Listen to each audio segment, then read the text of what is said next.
and welcome to Tarmac. Today I've got my hands on a car from a brand that, coming from Swindon, I've got an instant affinity with. It's the new Honda Civic Hatchback. Come, let's take a look at this. Now when I say hatchback, with its sloping rear end here, it's more of a Euro-inspired sportsback or five-door coupe. But let's not worry about that sort of thing. It's sitting on 18-inch feet. It's got a lovely strong shoulder and belt line, and also look, it sits quite squat. It's really quite a sporty, appealing vehicle. Round the front, really low sloping bonnet here and low wings, cool from there. Like a mesh style grille here that's, I mean, it's plastic, but it's kind of a cool effect, and that effect goes on inside, which I'll show you in a minute. And the rest of it, nice lower guards. It's quite a sleek car, cuts through the air pretty well. The other thing is, look at these lights. Look how much light space there is. There's huge amounts. And I'll see if I can show you this now. Plenty of light coming out from them.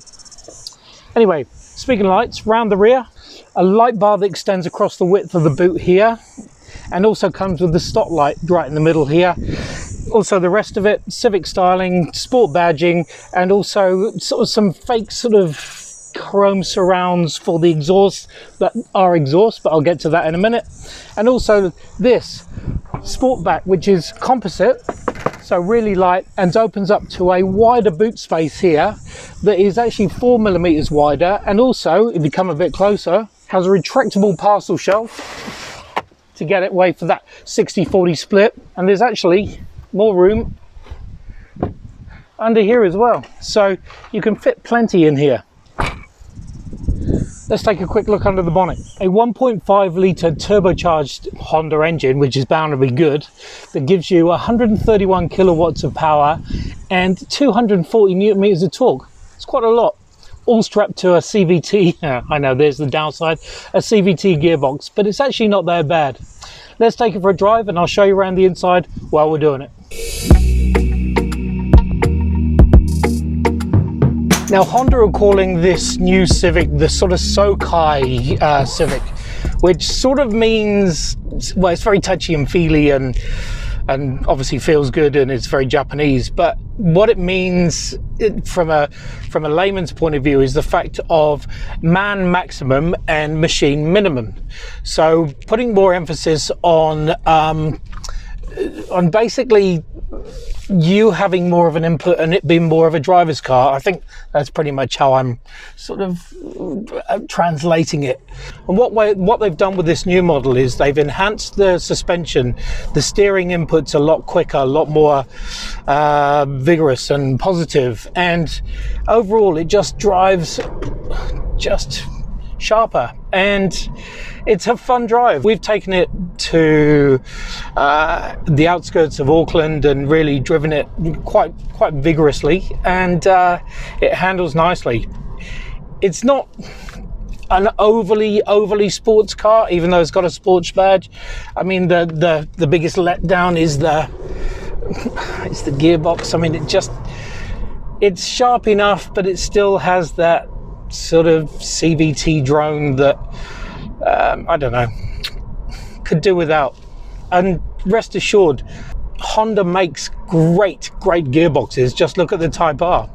It does come with paddles to make you feel a little bit better if you want to be a little bit involved, and it does drop down to sort of, well, it does go up to 6 gears, which is, I guess, is fine. But like I said, on the whole, it's just put it into the CVT and just drive. And drive you can. It's, like I said, the steering's really good, the inputs are good, and, you know, not bad all round. Looking around the rest of the cabin, there are some really key features that I really do enjoy. The mesh grille hides what's essentially the vents, and the vents are like a joystick toggle. You can sort of point them whichever way you want, and when you're steering down the barrel of the top of the toggle, it's pointing directly at you. It's ingenious, I guess. Little things, right? The other thing that's really cool are the air vents, the air control, the AC controls. They're just such a satisfying click to them. I had them in the Jazz and I just thoroughly enjoy them. They're like cracking a safe, although you're just cracking into better air conditioning, which is cool. The seats are comfortable and supportive, as you'd expect with sort of sports or semi sort of sporty bucket seats. And the stereo, get this, it's a Bose system that just blares out the music and just speakers everywhere. It's very cool. I mean, a Bose in a 43 grand car is just awesome.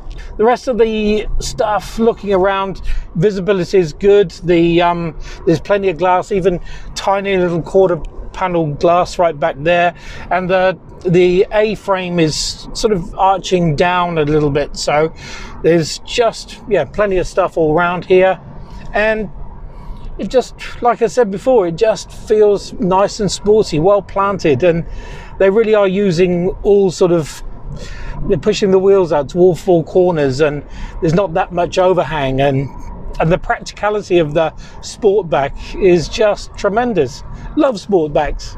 Actually really like sedans, and this is not really a hatchback, it's just a really, really naughty Sportback.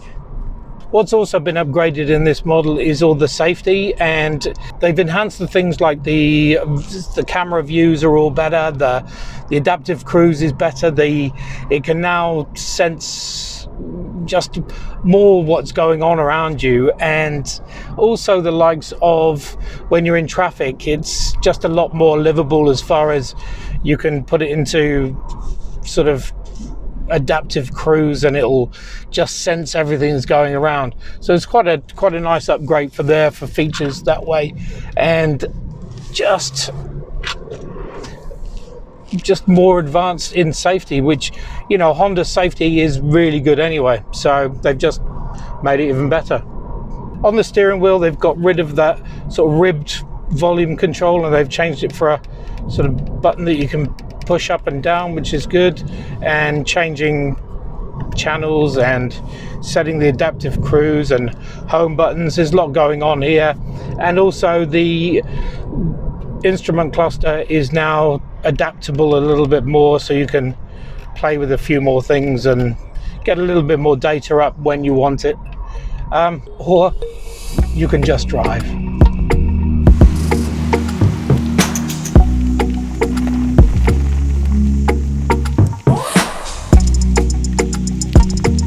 So there you have it, the 2022 Honda Civic Sport. Over its lifetime so far, they've sold 24 million Civics, and this one's just going to continue with the trend. It's such a nice vehicle. It's such actually quite a driver's car for a sedan that isn't necessarily just everyone's cup of tea right now. Everyone's going SUVs. The other thing is it's not made in Swindon, so my affinity is going to get less and less unless I turn Japanese, but you know, you never know. And maybe I just need to brush up on my Sokais and become more of a man and less machine. Who knows? Thanks for watching. Make sure you subscribe. It will be around here somewhere, and we'll see you on the next one.